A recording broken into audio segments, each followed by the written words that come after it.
Siyempre mga kalingap at ngayong araw na ito makapanayin po natin si Power Ranger. Yan. At may kibalita naman tayo sa kanya kung ano na po yung ganap. Kasi ilang buwan na rin na hindi tayo nagkasama, no? Tagal na. Tagal-tagal na rin. At muli, nagkita ulit tayo ngayon. Kapanagpo. At dinaan po nila ako sa amin sa Rosales. Dalawa po sila ni Thinking Body. At nakasunod na lang namin dito si Boss Maki. Ano doon po sila. At ngayon ay may ilang katanungan lang tayo kay Boss Renji. May kibalita yun tayo sa kung ano na yung nangyari sa mga buhay-buhay. Kung ano na naging ganap. May ganap ba? Ano bang kaganapan doon, Boss Renji? Maaari ka bang magkwento kung ano ba yung nangyari sa mga nakaraang mga buwan na hindi tayo nagkasama? Ayun, binata na ulit ako.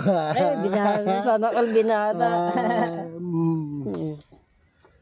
Nagkaroon na ng hindi pagkakaintindihan ni Mrs. Medyo kami. Cool off. Cool off. Boyfriend, girlfriend lang, cool off. Pahinga muna. Sa showbiz.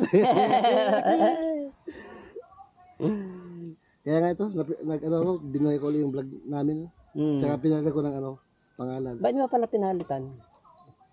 Yun na dahil nga nagkaroon ng problema. Tsaka nagpaalam ako sa kanya na palitan ko muna yung pangalan. Palitan ko yung pangalan ng channel. Okay naman. Di man nagre-reply sa akin yun. At least nagsabi ako sa kanya. Hindi mo siya binaypas. Oo.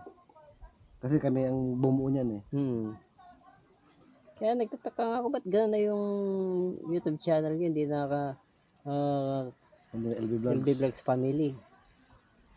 Power Ranger na. Di na kami friends sa FB. Bakit? Blinak ako. Bira. Dapat green lang muna.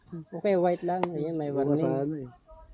Tsaka yung pangalan sa Facebook niya, LV na. Tanong lang kung sino yung L. Di ba Elvira ang pangalan niya? Hindi Kala ko Elvira. Ano itong pangalan talaga? Alvi. Alvi. Kala ko Elvira. Ang Facebook niya, LV, letter L tsaka V. Ito mo, sino yung L?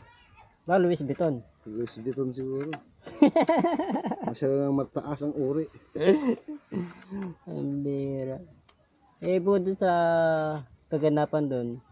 At matatanong lang din kita, ano masasabi mo dito sa lugar namin dito sa Pangasinan? Almost paradise. Almost paradise. May kanta na gano'n, di ba? Almost kasi hindi ako buo eh. Pero kung buo kami, hindi ko yung mga loved ones ko. Kasi paradise talaga. Ang ganda ng lugar na to. Ganda. Ganda, grabe, wala akong masay. Kung sakali man na magka-usap kayo ni LB ng maayos, maaari mo ba siyang madala dito? Dadalhin ko talaga rito. Dadalhin talaga? Oo. Bira. Tsaka yung, tawagin ko talaga sa sunod na mga pagkakataon, mga panahon, 100 Islands. Gusto kong mapasyal sa 100 Islands. Napakaganda doon. Although di ko pa napupunta, kumasa ko, ang ganda na. Kahit din ako, taga-Pangasinan ako, pero hindi ko pa nararating. Nadadaanan lang. Bira. Kahit nga dito sa sa Agnubos, ngayon lang din ako nakapunta rito.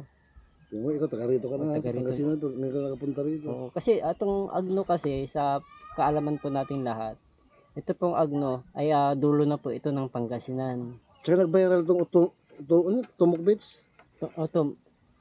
Tumbok Beach. Tumok Beach. Nag-viral to. Dami ng vlogger na nag-ano nito. Tsaka ang balita nga kasi, dati may lumubog na barko dyan sa unahan dyan. Oo. Kaya nauso ang treasure hunting dito sa lugar na to. Kaya pala. Kaya daming kuweba dito yung Baka pati yung barko kinatay na rin, no? Malamang kinakati na yan ng mga octopus. Nasa junk shop na. Dulo ng Pangasinan na to. Tapos ano na sunod na? Sambales na. Sambales na. Tapos dyan sa Gawi dyan, part 9 na napapunta ng China. China na yan. Yung area na yan. Open na yan dyan.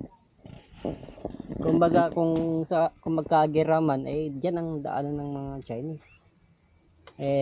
Tama yung plano, magtinda ka dito ng halo-halo, no? Lagyan mo ng lason para lasunin yung mga... Ay, lira. Ganda rito.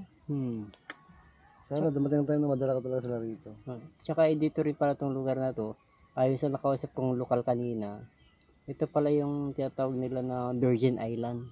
Oh, bakit Virgin Island? Kumbaga, hindi pa daw crowded ito nung mga panahon na yun. Kahit Kaya naman ngayon, di pa crowded yung mga bahay, wala halos sa bahay. walang bahay, kaya tawag nila na Virgin Island. Kasi hindi siya polluted area. Walang ganong, kita natin mga kabahayan, mangilan-ngilan lang. Tsaka mura lupa siguro pa rito. Pati sa Alaminos nga, mura pa rito. Mura pa yun doon yata. Pero sa Maynila, mapapamura ka sa presyo. Kahit sa pasok lang. Dito, mura yung lupa. Kaya kasi Boss Maki, may lupa na rin dito eh. Sila, Chief Mechanic, meron na rin. Hindi, nakabili na rin si Chip. Oo. Eh, mag-change sa ano na sila, presidency. Mag-ano na sila, dual citizen. Ganda rito, sana nga, time nila ka makabila rin ng ano rito, space. Sana darating din ang araw, no? Pagdating ng Sige mo tamang itong tabing dagat na to, kanila lahat to, sa mga relatives nila, bahali lahat to, pa hanggang doon, sa dulo. Property nila. No? Mayayaman talaga, mga may kaya talaga sila bahali. Kahit yung ano yung kausap, nakausap kong lokal kanina, yan, Kamag-anak din nila yun. kamag-anak din nila yung lalaki. Kinabahali nga lahat to, ano nila. So, grabe sila yung nakauna dito. Kumbaga sila yung mga talagang lokal na taga dito. At ito nga ginawa nilang tourist attraction tong lugar nila. Ito kulang pa sa ano, sa develop. So ngayon pa lang, wala. Ganda na. Pero lalo na pag na-develop to. Ang katumbas naman kasi, pag basta na-develop na tong area na to, dyan ay mga basura, Alin? pollute, mga basura. Pag Kasi hindi na kayang kontrolin yan kasi marami sa dami ng tao. Yun naman ang disadvantage niya. pagka marami ng tao. Oo, hindi na makontrol. Parang Boracay, hindi na makulit. Oo. White sand kasi rito eh. Ganda, pinong-pino. Although hindi siya ganun ka white talaga na sobrang white. Na parang white sugar. Pero maganda. Maganda yung area. Pogi. Tsaka yung mga rock formation niya po, isang gala. Talagang iba talaga yung gumawa ng kalikasan. Nature talaga no? Hmm. Nature ang bumuo.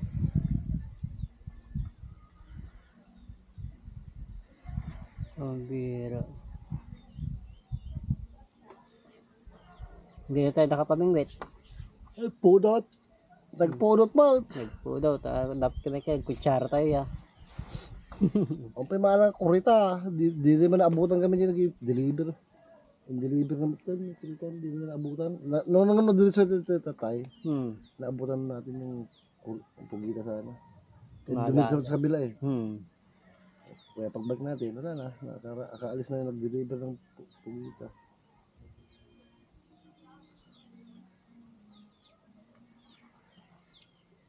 Sarap sana magbabad kaso sunburn naman ang bagsak niyan. Baka masira ang kutis mo. Oo, mala porsinala na pa man di mga kutis natin. Kutis labanos. Mala kutis diliha. Labanos na mabulbulok. Grabe init. Summer na nga. Summer na po. Gusto ko pa sana mag one piece eh. Napansin ko dito sa mga cottage nila, may mga saksakan na rin pala, may nakaabang na. Pero walang kuryente siguro. Oo, walang kuryente nga lang yan. Siyempre kailangan always safe.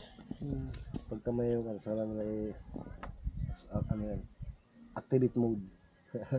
Nagpapaano rin siguro sila dito, no? Overnight. Oo, meron yan.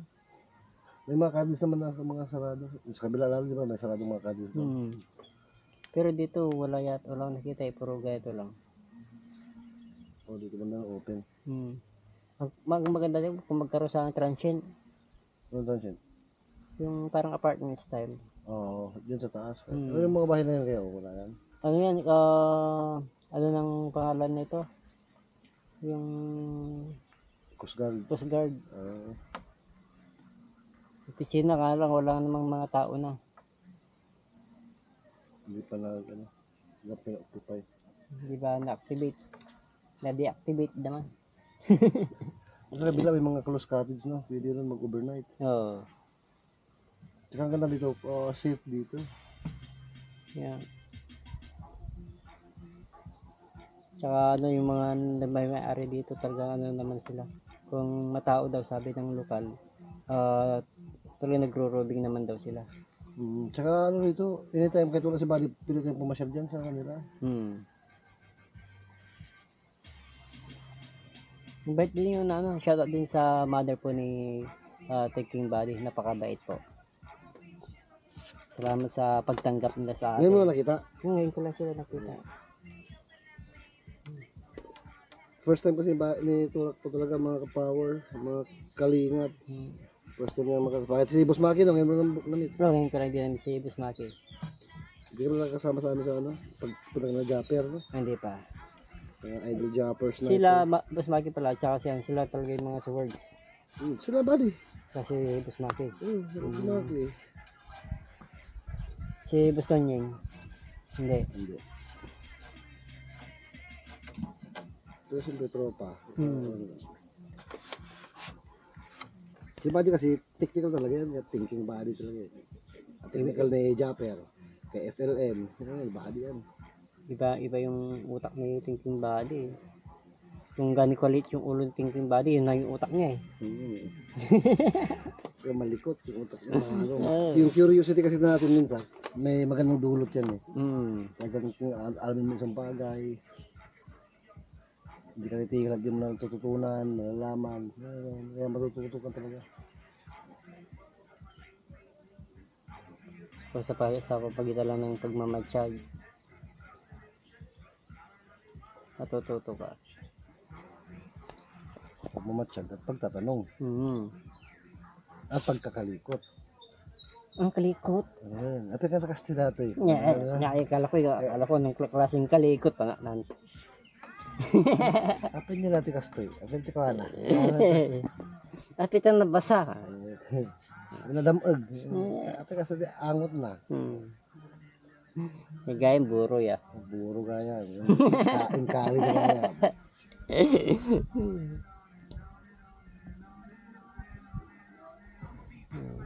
Sige pa mga kalinga pa konting kwento lang po kami ni Boss Renji. Ikaw, anong ginagawa mo sa Pangasinan? Pusang gala. Wala. Ano wala? Doon lang ako sa bahay. Anong ginagawa mo sa bahay niyo?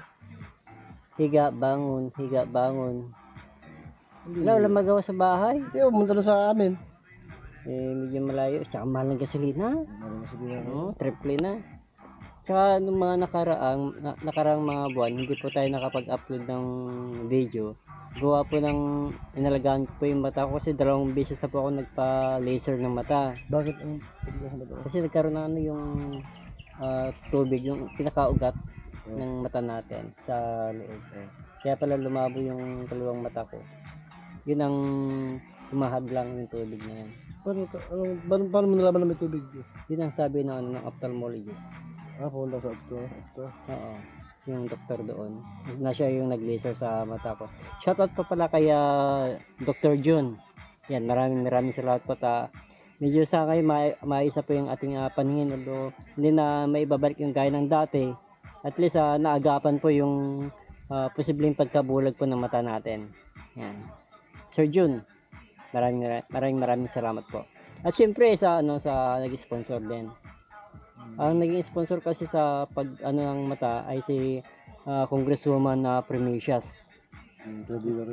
Siya yung donor. Buong 6th district ng Pangasinan, siya yung kumbaga naging proyekto niya. Or kumbaga siya yung naging sponsor sa lahat ng mga gustong magpatingin ng kanilang mga mata. So maraming natulungan din si Ano na project na yun? Kaya yun naman rin na nagpatingin ka na rin. sa Yung sa mata? kaso nga lang, pagdating nga lang sa Optal, sa Pangasinan Eye Clinic, binabawal talaga nila na kukuha ka ng video or picture. At yun naman ay nire-respeto naman po natin. Bawal talaga yun. Baka may makuha na kang ano. Oo. At saka sa ano na rin kasi mga ibang ano doon, privacy rin nila. Lalo hindi naman tayo hindi naman kasi pare-pares na yung iba gusto magpa-vlog, yung iba ayaw. Siyempre igagalang natin 'yan. Tsaka yun din yung isang rules ng Pangasinan ay clinic na nirerespeto Lahat naman po yan, natin. basta clinic, bawal talaga yan. Clinic, hospital, bawal. Basta establishment. Oo. Ng mga government, private, bawal. Pinagbabawal nila. Pero kapag kayo mga may katungkulan naman nag-vlog, hindi naman bawal. Tulad na yung congressman ng Busita, di ba? Oo. Kahit nasa loob siya ng mga opisina, nakakapag-vlog naman, nabablog niya. Nakapasok niya lahat. Ba't kaya ganun? Yun lang, hindi natin naman. Kaya ngayon ito start na naman yung pagiging regular na pag-upload po natin ating mga video. So medyo nakapagpahinga na rin po yung mata natin. At go na naman tayo mga kalingap. Yun. Siyempre po bago pa lang po sa ating YouTube channel, pa-support po Kalingap Turak. Ganun din po ang Power Ranger official po, please support. So yun po mga Kalingap, ka-Power Ranger dyan. At sa susunod kita-kita ulit po tayo sa mga vlog na pwede natin may upload sa ating YouTube channel. Bye bye po at God bless po. God bless us all. Bye bye po.